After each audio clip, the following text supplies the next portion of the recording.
আসসালামু আলাইকুম রহমতুল্লাহ। সম্মানিত সুদী, শুরু হচ্ছে ধারাবাহিক তাফসির সূরা আহজাবের ৯ নং আয়াতে কারিমা থেকে। আউযু বিল্লাহি মিনাশ শাইতানির রাজিম। বিসমিল্লাহির রহমানির রহিম। ইয়া আইয়ুহাল্লাযীনা আমানু যকুরু নি'মাতাল্লাহি আলাইকুম إذ جاءتكم جنود فأرسلنا عليهم ريحا وجنودا لم تروها وكان الله بما تعملون بصيرا। হে ঈমানদারগণ, স্মরণ করো তোমাদের উপরে আল্লাহর নিয়ামতকে, যখন তোমাদের নিকট এসেছিল শত্রু বাহিনী, অতঃপর আমি প্রেরণ করেছিলাম তাদের উপরে বায়ু এবং এমন বাহিনী যা তোমরা দেখতে পাওনি। আল্লাহ তাআলা তোমাদের সমস্ত কর্মের দর্শক। যখন তোমাদের কাছে বাহিনীরা এসেছিল, বাহিনীরা হচ্ছে কুরাইশ, গাতফান, ইহুদি বনু কুরাইজা, ইহুদি বনু নাজির, ফারসালনা আলাইহিম রিহা, এবং তাদের উপরে আমি বাতাস প্রেরণ করেছিলাম। ইকরামা বলেন, খন্দকের রাত্রে দক্ষিণ উত্তরকে বলেছিল, চলো আমরা রাসূলুল্লাহ সাল্লাল্লাহু আলাইহি সাল্লামকে সাহায্য করি। তখন উত্তর শিমাল বলল, গরম বাতাস রাতে প্রবাহিত হয় না।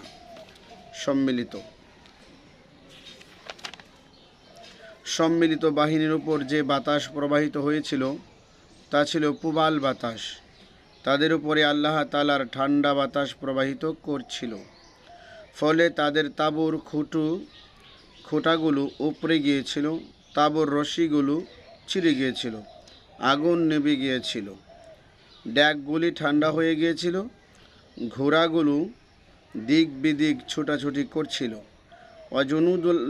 অজুনুদ আল্লাম তারোহা, এবং এমন বাহিনী আমি তাদের প্রতি প্রেরণ করেছিলাম যাদেরকে তোমরা দেখতে পাচ্ছ না। তারা ছিল ফেরেশতা, ফেরেশতাদেরকে দেখা যায় না।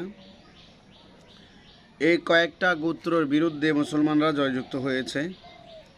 মুহাম্মদ ইবনে কাব কার সাজিশ ও অন্যরা বলেন, একদল ইহুদি যারা হচ্ছে ১ সালাম বিন আবদুল্লাহ হোকায়েক, ২ হুয়াই বিন আখতাফ, ৩ কেনানা বিন রবি, ৪ হাউদা বিন কায়েস, ৫ আবি উমারা বনি নজরের একদল এবং বনি অয়েলের একদল লোক নিয়ে দলবদ্ধভাবে তারা রাসূলুল্লাহ সাল্লাল্লাহু আলাইহি ওয়াসাল্লামের বিরুদ্ধে কুরাইশদের কাছে এসে উপস্থিত হলো। তারা মক্কার কুরাইশদেরকে মুহাম্মদ সাল্লাল্লাহু আলাইহি ওয়াসাল্লামের বিরুদ্ধে সংঘবদ্ধ হওয়ার জন্য বলল।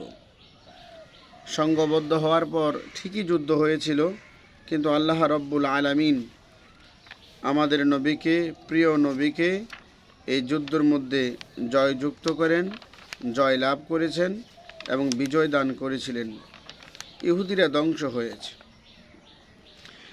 ইয জাআকুম মিন ফাওকিকুম ওয়া মিন আসফালা মিনকুম ওয়া ইয যাগাতিল আবসারু ওয়া বালাগাতিল কুলুবুল হানাজিরা ওয়া তাযুন্নুনা বিল্লাহি যুনুনা। যখন তারা তোমাদের দিকে অগ্রসর হচ্ছিল, তোমাদের উচ্চ ভূমি হতে এবং তোমাদের নিম্ন ভূমি হতে, যখন তোমাদের চক্ষু বেঁকে গিয়েছিল এবং তোমাদের প্রাণ কণ্ঠনালীর মধ্যে চলে এসেছিল এবং তোমরা আল্লাহ সম্পর্কে নানারূপ চিন্তা ভাবনা করছিলে। আয়াতের ব্যাখ্যায়, সম্মিলিত বাহিনীর মিত্রদল আসাদ এবং গাতফান উহুদ পাহাড়ের পাদদেশে পূর্ব প্রান্তে অবতরণ করছিল। এ অঞ্চলটি ছিল উচ্চ ভূমি। এদের সেনাপতি ছিল মালিক ইবনে আউফ নসরি এবং ওয়াইনিয়া বিন হাসান ফাজারি। এদের সাথে ছিল তালহা আসাদি, যে নিজেকে নবী বলে দাবি করেছিল। আরও ছিল হুয়াই বিন আখতাব, যে ইহুদি বনু কুরাইজার দায়িত্ব ছিল। তোমাদের নিম্নভূমি হতে উহুদ পর্বতের পাদদেশে পশ্চিম অঞ্চলে যারা অবস্থান করছিল তারা হচ্ছে নিম্নভূমি হতে আগত বাহিনী। এরা ছিল কুরাইশ এবং কেনানা। এদের সেনাপতি ছিল আবু সুফিয়ান বিন হরব এবং তোমাদের প্রাণ হলুকের শূন্যস্থানে এসে পৌঁছেছিল। কারা বলেন, এর অর্থ হচ্ছে মানুষ যখন বেশি ভীত হয়ে পড়ে তখন সে ঘন ঘন শ্বাস প্রশ্বাস নিতে থাকে, ফলে তার বক্ষস্থল বাতাসে পরিপূর্ণ হয়ে যায়। তখন প্রাণ বক্ষস্থল থেকে বের হয়ে কণ্ঠনালীর মধ্যে অবস্থান করে। এবং তোমরা আল্লাহ তাআলা সম্পর্কে নানা ধারণা পোষণ করছিলে। মুনাফিকরা ধারণা করছিল মুহাম্মদ সাল্লাল্লাহু আলাইহি ওয়াসাল্লাম এবং মুসলমানদের সমূলে বিধ্বংস হয়ে যাবে। মুমিনরা ধারণা করছিল যে অবশ্যই তাদের প্রতি আল্লাহর সাহায্য আসবে এবং তারা জয়যুক্ত হবে। সুবহানাল্লাহ! এত বড় বিপদের মধ্যেও মুমিনরা আল্লাহ তাআলার প্রতি ধৈর্য হারাননি। এটাই হচ্ছে মুমিনের পরিচয়। হুনালিকা বিতুলিয়াল মুমিনুনা ওয়া যুলজিলু জিলজালান শাদীদা। সে সময় মুমিনদের পরীক্ষা করা হয়েছিল এবং ভীষণভাবে তাদেরকে কাঁপিয়ে তোলা হয়েছিল। খন্দকের যুদ্ধের সময় অবরোধ, অনাহার, হত্যা, শীত এবং একাধারে 1 মাস পর্যন্ত যুদ্ধ চালিয়ে যাওয়া একটি কঠিন পরীক্ষার বিষয় ছিল। খাঁটি মুমিন যারা, তারা ধৈর্য ধারণ করেছে এবং মুনাফিকরা নানা মন্তব্য করেছে। وَإِذْ يَقُولُ الْمُنَافِقُونَ وَالَّذِينَ فِي قُلُوبِهِم مَرَضٌ مَّا وَعَدَنَا اللَّهُ وَرَسُولُهُ إِلَّا غُرُورًا।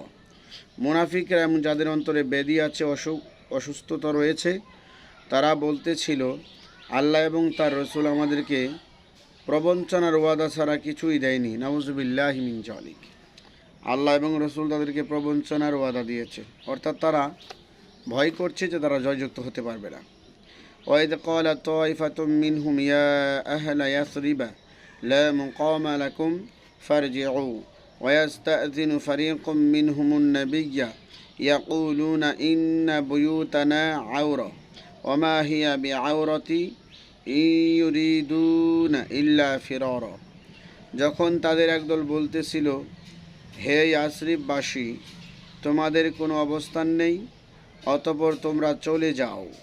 এবং তাদের একদল নবীর কাছে অনুমতি চাচ্ছিল এই বলে যে, নিশ্চয়ই আমাদের ঘরগুলি অরক্ষিত, অথচ সেগুলি অরক্ষিত নয়, বরং তারা পালিয়ে যেতে চাচ্ছিল। তাইফাতুম মিনহুম, তাদের একদল অর্থাৎ মুনাফিকদের একদল, তারা হচ্ছে আউস ইবনে কাইজি এবং তার সঙ্গীরা। ইয়াসরিব হচ্ছে মদিনার পূর্ব নাম। আল্লাহর রাসূল ওই শহরে হিজরত করার পর ওই শহরের নাম রাখা হয়েছে মদিনা বা মদিনাতুর রাসূল, অর্থাৎ রাসূলের শহর। অত্র মুনাফিক সম্প্রদায় মুসলমানদের বলতেছিল যে তোমরা সম্মিলিত বাহিনীর বিরুদ্ধে টিকতে পারবে না। ইয়াকুলুনা ইন্না বুয়ুতানা আওরা, নিশ্চয় আমাদের ঘরগুলি অরক্ষিত। মদিনার দুটো সম্প্রদায় একথা বলছিল। তারা হচ্ছে বনু হারেসা, বনু সালেমা। তারা বলছিল আমাদের ঘরগুলি খালি এবং শত্রুদের অবস্থানের নিকটবর্তী, আমাদের বাড়িগুলিতে চুরি ডাকাতি হতে পারে। আল্লাহ তাআলা জানিয়ে দিলেন তাদের চুরি ডাকাতির ভয় নেই, বরং ওরা মিথ্যা অজুহাত খাড়া করে যুদ্ধের ময়দান থেকে পরিত্যাগ করতে চায়। আওরাত শব্দের অর্থ অরক্ষিত। তাদের কিভাবে রক্ষা করতে হবে তা কোরআন মাজিদে আল্লাহ তাআলা বিস্তারিতভাবে বর্ণনা করে দিয়েছেন।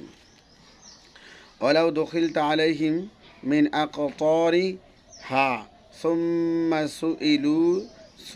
সুইলুল ফিতনাতা লাআতাউহা ওমা তালাব্বাসু বিহা ইল্লা ইয়াসিরা। যদি শহরের চতুর্দিক হতে সম্মিলিত বাহিনী তাদের উপরে প্রবেশ করিয়ে দেয়া হতো, তারপর তাদেরকে বিদ্রোহ করার জন্য বলা হতো, তাহলে কাল বিলম্ব না করে তারা বিদ্রোহ করত। ওয়ালাকাদ কানা আহাদুল্লাহ মিন ক্বাবলু লা ইউওয়াল্লুনা আল আদবার ওয়া কানা আহদুল্লাহি মাসউলা। অথচ তারা ইতিপূর্বে আল্লাহর সাথে ওয়াদা করেছিল যে তারা কখনোই পিঠ দেখিয়ে পালাবে না, এবং আল্লাহর সাথে কৃত ওয়াদাগুলো সম্পর্কে তারা জিজ্ঞাসিত হবে। অর্থাৎ মুনাফিকরা মদিনা রক্ষার্থে, দেশ রক্ষার্থে মুসলমানদের সাথে অপর দেশের সাথে যুদ্ধ করত, রাসূলের পক্ষে যুদ্ধ করত, নামদারি মুসলমানও তারা হয়ে যেত। কিন্তু তারা ওয়াদা করেছিল যুদ্ধের ময়দানে গেলে মৃত্যু হওয়া আগ পর্যন্ত পিছনে ফিরবে না। কিন্তু তারা ঠিক ওয়াদা ভঙ্গ করেছে, পিঠ দেখিয়ে তারা চলে এসেছে। আল্লাহ রাব্বুল আলামিন বলেন, এদের শাস্তির ব্যবস্থা করা রয়েছে। কুল লা ইয়ানফাআকুমুল ফিরারু ফারারতুম মিনাল মাউতি আউল কতলি ওয়া ইযা লা তুমাত্তাউনা ইল্লা কালিলা। আপনি বলে দিন, তোমরা যদি মৃত্যু অথবা হত্যা হতে পালাও, তবে এই পলায়ন তোমাদের কোনো উপকারে আসবে না, তাহলে তোমরা সামান্য সময় উপভোগ করার সুযোগ পাবে। অর্থাৎ যুদ্ধের ময়দান থেকে যারা পালিয়ে আসে এদেরকে সুখ শান্তি আল্লাহ তাআলা নষ্ট করে দেন, লম্বা সময় তাদেরকে জীবন দান করা হয় না। কুল মান যাল্লাযী ইয়াসিমুকুম মিনাল্লাহি ইন আরাদা বিকুম সুআন আও আরাদা বিকুম রাহমা ওয়া লা ইয়াজিদুনা লাকুম মিন দুনিল্লাহি ওয়ালিয়্যা ওয়া লা নাসীরা। আপনি বলুন, এমন কে আছে যে তোমাদেরকে আল্লাহ হতে রক্ষা করতে পারে, যদি তিনি তোমাদেরকে কোনো অকল্যাণ কামনা করেন অথবা কল্যাণ কামনা করেন। তারা নিজেদের জন্য আল্লাহ ছাড়া কোনো রক্ষাকারী বন্ধু পাবে না এবং কোনো সাহায্যকারীও পাবে না।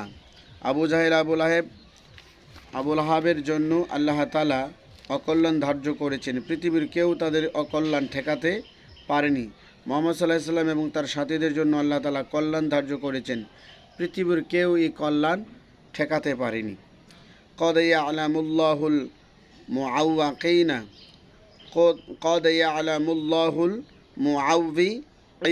منكم القائلين لإخوانهم هلم إلينا ولا يأتون البأس إلا قليلا। নিশ্চয় আল্লাহ তাআলা তোমাদের মধ্যকার বাধা দানকারীদের সম্পর্কে অবগত আছেন এবং ওই সকল বক্তব্য দানকারীদের সম্পর্কেও যারা তাদের ভাইদেরকে বলে আমাদের কাছে এসো, তারা অতি সামান্যই যুদ্ধে অংশগ্রহণ করে। অর্থাৎ যুদ্ধের ময়দানে তারা পলায়ন করে, যুদ্ধ তারা করতে চায় না। আশিহাতান আলাইকুম ফাইদা জাআল খাউফু রাআইতাহুম ইয়ানজুরুনা ইলাইকা তাদুরু আ'য়ুনুহুম কাল্লাযী ইগশা আলাইহি মিনাল মাউত ফাইদা যাহাবাল খাউফু সালাকুকুম বিআলসিনাতিন হিদাদিন আশিহাতান আলাল খাইর উলাইকা লাম ইউমিনু ফাআহবাতাল্লাহু আ'মালাহুম ওয়া কানা যালিকা আলাল্লাহি ইয়াসীরা। তোমাদের প্রতি তারা সংকীর্ণ মনা, যখন ভয় চলে আসে তখন আপনি তাদেরকে দেখতে পাবেন তারা আপনার দিকে এমনভাবে তাকাচ্ছে যে তাদের চক্ষুগুলি ঘুরপাক খাচ্ছে, ওই ব্যক্তির মতো যাকে মৃত্যু আচ্ছন্ন করছে। অতঃপর যখন ভয় চলে যায় তখন তীক্ষ্ণ ভাষায় তোমাদেরকে আক্রমণ করে। সম্পদের প্রতি কঠিন লোভী এরা ঈমান গ্রহণ করেনি। আল্লাহ তাআলা তাদের আমল বিনষ্ট করে দিয়েছেন এবং আল্লাহ তাআলার কাছে ইহা অতি সহজ। এরা যখন বিপদে পড়ে যায় তখন রাসূলুল্লাহ সাল্লাল্লাহু আলাইহি সাল্লামের দিকে খুব শক্ত নজরে তাকায়, অর্থাৎ বিপদগুলো সব নবীর জন্যই এসেছে এই মনোভাব নিয়ে তাকায়। আর যখন বিপদ চলে যায় তখন তারা রাসূলের সাথে যুদ্ধ করার জন্য প্রস্তুতি নেয়। ইয়াহসাবুনাল আহজাব লাম ইয়াযহাবু ওয়া ইয়াতিল আহজাবু ইয়াওয়াদ্দু লাউ আন্নাহুম বাদুনা ফিল আ'রাবি ইয়াসআলুনা আন আনবাইকুম ওয়ালাউ কানু ফীকুম মা কাতালু ইল্লা কালিলা। তারা ধারণা করছিল সম্মিলিত বাহিনী চলে যায়নি। যদি সম্মিলিত বাহিনী এসে পড়ে তাহলে তারা কামনা করবে যে তারা দূরবর্তী গ্রামে অবস্থান করবে, যেখান থেকে তারা তোমাদের খবর জিজ্ঞাসা করবে। তারা তোমাদের মাঝে থাকলেও সামান্যই যুদ্ধ করত। এই মুনাফিকরা রাসূলুল্লাহ সাল্লাল্লাহু আলাইহি সাল্লামকে ফেলে তারা যুদ্ধের ময়দান থেকে পলায়ন করেছে। আল্লাহ তাআলা বলতেছেন, যদি তারা তোমাদের সাথে থাকতো তারপরেও তারা সামান্য যুদ্ধই করত, তারা তেমন ভূমিকা পালন করত না, তারা মুসলমানদের তেমন কোনো উপকার করত না। আল্লাহ রাব্বুল আলামিন আমাদের সকলকে এই আয়াতের তাফসীরগুলো থেকে শিক্ষা নিয়ে আমাদের বাস্তব জীবনে বাস্তবায়ন করার তৌফিক দান করুক। পরবর্তীতে আলোচনা করা হবে সূরা আহজাবের 21 নং আয়াতে কারিমা থেকে।